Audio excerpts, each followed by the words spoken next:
All right, so we've come into this forest and we've made some observations. We've seen some different agents at work: bark beetles, pouch fungus, water stress, root rot, and we've kind of come up with a working theory of what we think is going on and how these different agents are interacting with one another.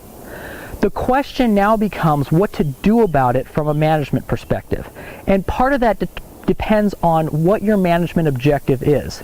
If the objective here is timber production, we probably want to do something about this root rot issue, which is going to continue to spread and cause tree mortality. Right now we have recently dead trees, we have dying trees, and we have trees that are still alive but are showing some symptoms. We also have trees on the edge of this root rot pocket that aren't showing any symptoms yet, but are likely infected already with the root rot disease. So what we would want to do is come in, take out this root rot pocket, and take out a margin around that root rot pocket to make sure that we've got all the trees that are infected, even the ones that may not be showing symptoms yet, on the edges there.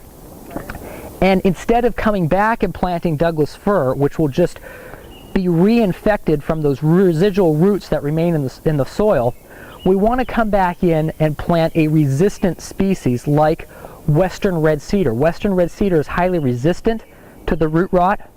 Another species option is western white pine, which is resistant to root rot, but it has its own issues with the exotic introduced white pine blister rust, so you may be trading one problem for another if you go with white pine.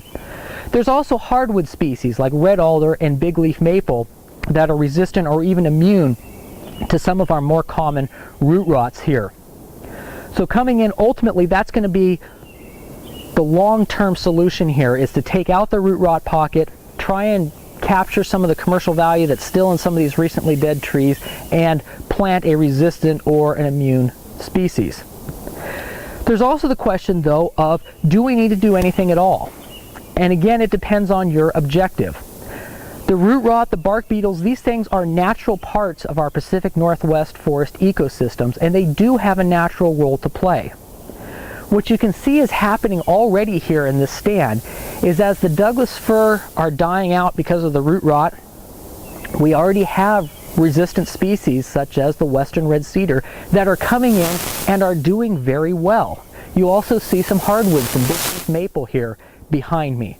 So you can see the natural role that these disease agents have of bringing in diversity. You have species diversity, you also have structural diversity that these agents are creating by creating snags, which will then become downwoody debris for wildlife and other habitat features.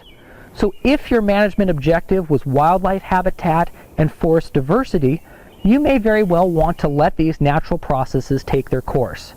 But if your objective, again, is timber management or even aesthetics, or if these trees were near a house or a structure that they might threaten as hazard trees, then you might want to consider coming in and doing something about it. And again, clearing out the trees, taking a margin around them, and replanting with a resistant species, not going back to Douglas fir, but a resistant species, especially western red cedar, is really a good choice because of its overall disease resistance. That is a good long-term management strategy.